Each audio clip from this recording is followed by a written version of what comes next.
Okay, so you've sent us in a stack of these cricket scorecards this time. Oh, wow.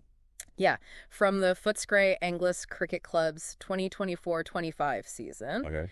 Looks like we're going to be up to our eyeballs in wickets and runs and boundaries. I love a good scorecard. Oh, yeah. There's so much you can learn from them. Yeah, you can really tell a lot about a team and how they play together. Absolutely. And we've got scorecards here for all sorts of different competitions. Oh, Two-day matches, one-dayers, even an over 50s league. that's impressive. I know. And you know what really stood out to me? What's that?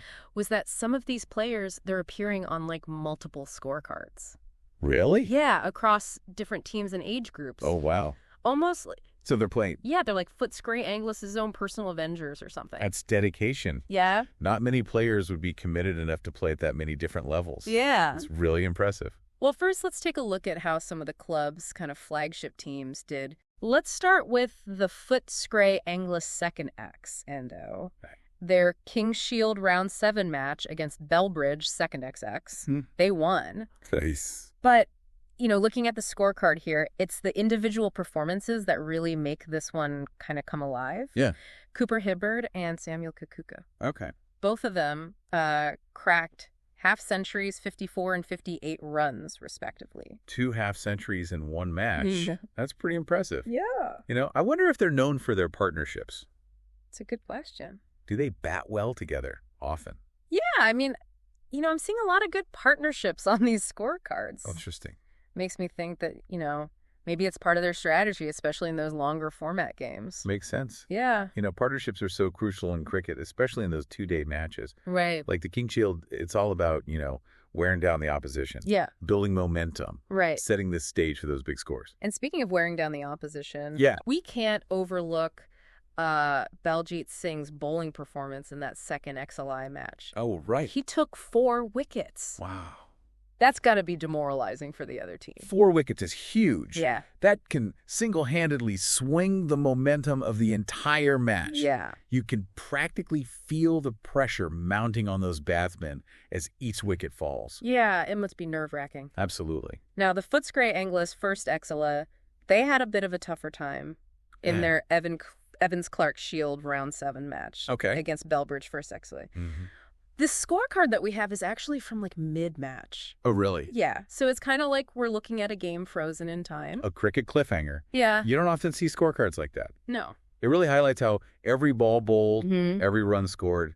You know, it's a story unfolding, right? It is, yeah. So what were the stakes like at this point in the match? Well, it seemed like Bellbridge had already racked up a pretty imposing total. Okay. So, you know, it would have been a pretty tense situation for Footscray Angliss. I bet. Trying to keep up. Yeah, you can practically feel that tension coming through the scorecard. Yeah, we'll have to wait till later to find out how that one ended. I'm on the edge of my seat already. I mean, me too.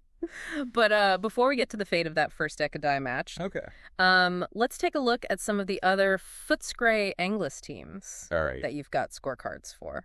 Sounds good. You mentioned different formats and age groups, so... Yeah, it seems like there's a whole cricket ecosystem that we can explore here. Oh, there is, yeah. I'm excited.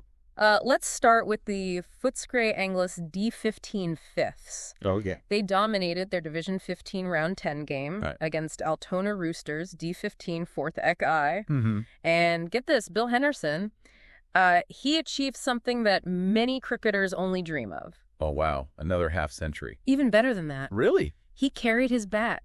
Oh, wow. He finished 95 not out.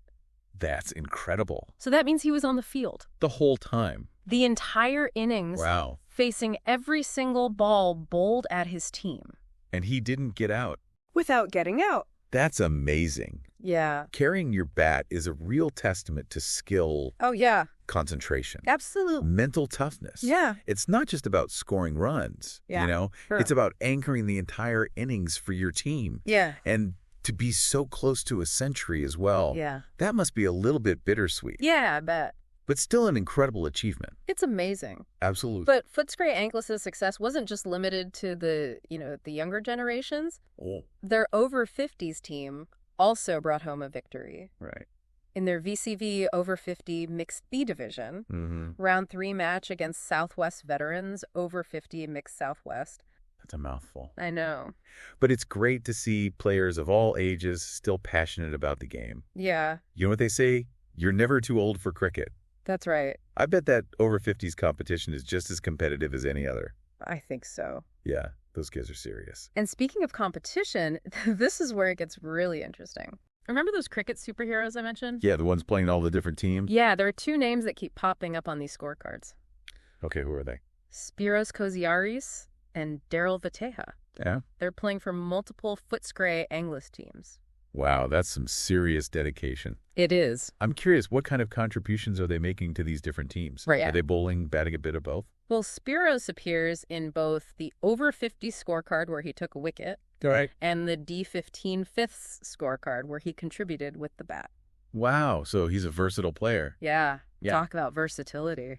That's remarkable to be able to kind of switch gears like that. Right. And perform at different levels suggests a deep understanding of the game. Yeah. And the ability to adapt his skills to suit the situation. Right. So what about Daryl? What's his story? Yeah. Well, Daryl was captaining the second Igai in their King Shield match. All right. Led by example with a solid 23 runs.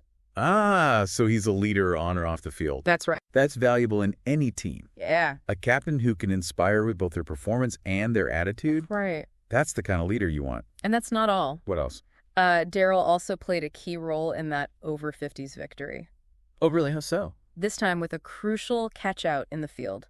That's fantastic. Yeah. That's what I love about these kind of crossover players. You know, they're not just filling spots. They're making these really meaningful contributions to each team they play for. Yeah. It shows real commitment to the club as a whole. Yeah, it's like they're kind of weaving this intricate tapestry of cricket across these different teams. I love that analogy. And generations. It's beautiful. Yeah, I can't wait to see how their stories continue to unfold throughout all these scorecards. Me neither. It's amazing how just a few lines of statistics can paint such a vivid picture of individual players and the club they represent. Absolutely, and we're just getting started. I'm excited to see what else we find. Yeah, me too. Okay, so we're back. Back for more cricket. That's right, ready to continue exploring these Footscray Angliss Cricket Club's scorecards. I'm excited to see what else is in this stack. Yeah. You know, one thing that really stands out to me What's that? is the variety of formats that are represented here. Yeah, we've got it all. We've got 2-day matches, 1-day matches, even over 50s cricket. Yeah. Really speaks to the inclusive nature of this club. It really does. Yeah. And, you know, each format presents its own unique kind of challenges and opportunities. Absolutely. For the players. For sure. We talked earlier about the importance of partnerships in those longer 2-day King Shield matches. Right. But I'd love to hear your perspective on how those dynamics shift in like the faster-paced 1-day games. Yeah. You know, in a 1-day match, there's definitely a shift in emphasis. Okay. You see a lot more aggressive batting, quicker run scoring. Mm-hmm. Partnerships are still important. Yeah. But it becomes more about rotating the strike, taking calculated risks to keep that scoreboard ticking over.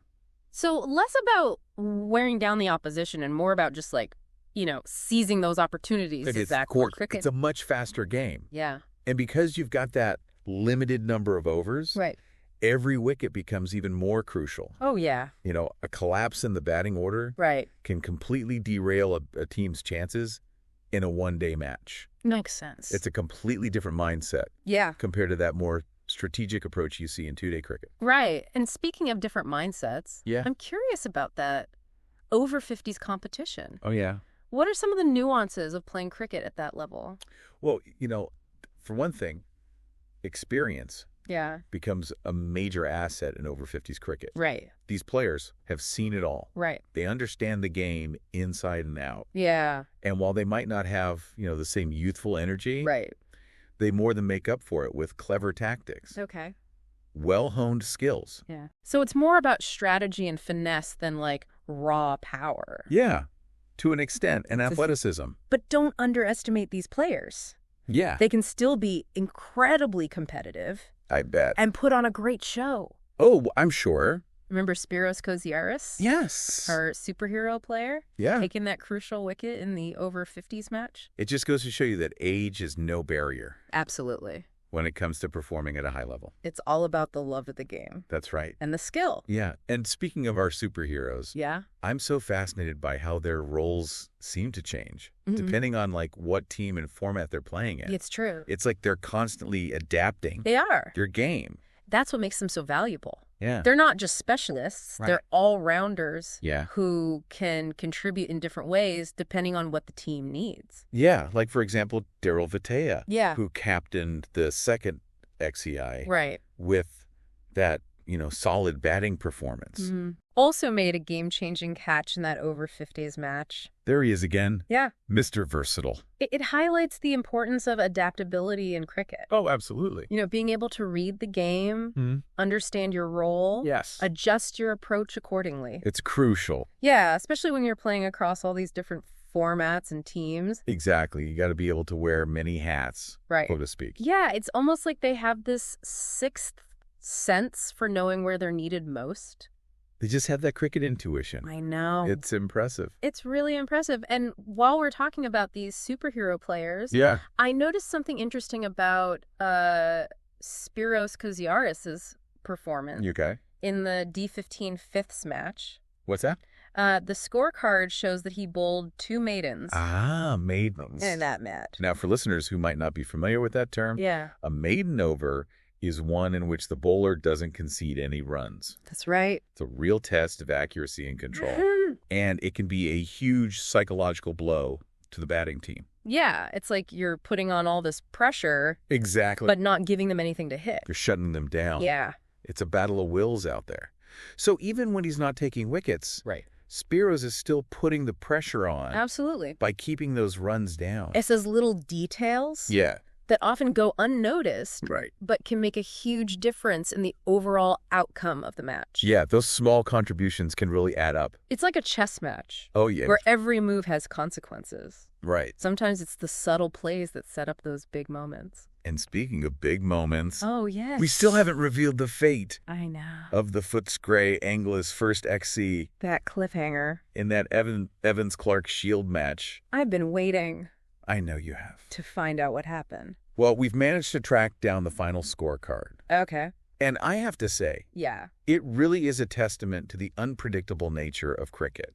Okay, I'm intrigued. Tell me more. Welcome back to our deep dive into the world of Footscray Angliss Cricket Club. I'm glad to be back. We left off, with that first Evans-Clark Shield match against Belbridge. Yeah, that cliffhanger. Just hanging in the balance. I was on the edge of my seat waiting to find out what happened. Well, we managed to track down the final scorecard. You did. And I gotta say, it's a real testament to the unpredictable nature of this sport. Cricket can be like that. Footscray Angliss, they fell short of victory in that one. Oh, so they lost. Yeah, Belbridge took home the win. Ah, too bad. But even in defeat, there are always lessons to be learned. Absolutely. And, moments of brilliance. For sure. Every game has something to teach us. Yeah. And remember, we're looking at this through the lens of a whole season. Right. So, one loss doesn't diminish. Doesn't take away from the overall achievements and spirit of the club. Exactly. It's all part of the journey. Right. So how did the first XII handle the pressure? Yeah. Of chasing that big total that Belbridge set? Well, it seems like Belbridge's bowlers really had their number that day. Okay. But even in a challenging situation like that, you can see those sparks of individual resilience. Oh, yeah. Tell me about it. Thomas Evanson, for example. Okay. He top scored for Footscray Angliss with a pretty gutsy 42 runs. A fighting knock. Yeah. Takes real mental toughness to hold your own against a strong bowling attack. Yeah. Especially when your team's behind. Especially when you're behind. Every run is precious in those situations. Right. And there were other contributions, too. Okay. Who else stepped up? Brendan Bennett chipped in with a solid 28. Nice. And Daniel Yanka added 23. So a real team effort. So even though they didn't win, they definitely didn't go down without a fight. That's the spirit. Yeah. It's great to see that fighting spirit. And, it's just fascinating to see how all these individual stories kind of weave together to create that larger narrative of the club. It's like a tapestry. Yeah. With all these different threads. We've got those standout players like Cooper Hibbard and Samuel Kukuka in the second out. Half centuries. Bill Henderson's incredible, feat of carrying his bat for the D15 fifths. A true testament to his endurance. And then our superheroes, Spiros and Daryl. Can't forget about them. Contributing across multiple teams. Multifaceted talents. And formats. It's inspiring. Yeah, it really is. It makes me think about those superheroes, Spiros and Daryl. Yeah. Do they ever imagine their names being linked like this across all these different scorecards? That's a great It's question. almost like, a thread connecting the whole club together. I love that image. Yeah. It's really beautiful. And, that's the beauty of these deep dives, I think. Absolutely. We start with what seems like, simple data. Right, just numbers on a page. And we end up uncovering these stories of, triumph and perseverance. It's the human side of the game. And the enduring power of community. That's what it's all about. So if you were a sports journalist, what story would you tell? Good question. Based on these Footscray Angliss scorecards. I'll have to give that some thought. That's something to ponder. It is. As we wrap up this deep dive. Thanks for having me. Until next time, keep exploring, keep questioning, and keep those scorecards coming. I will.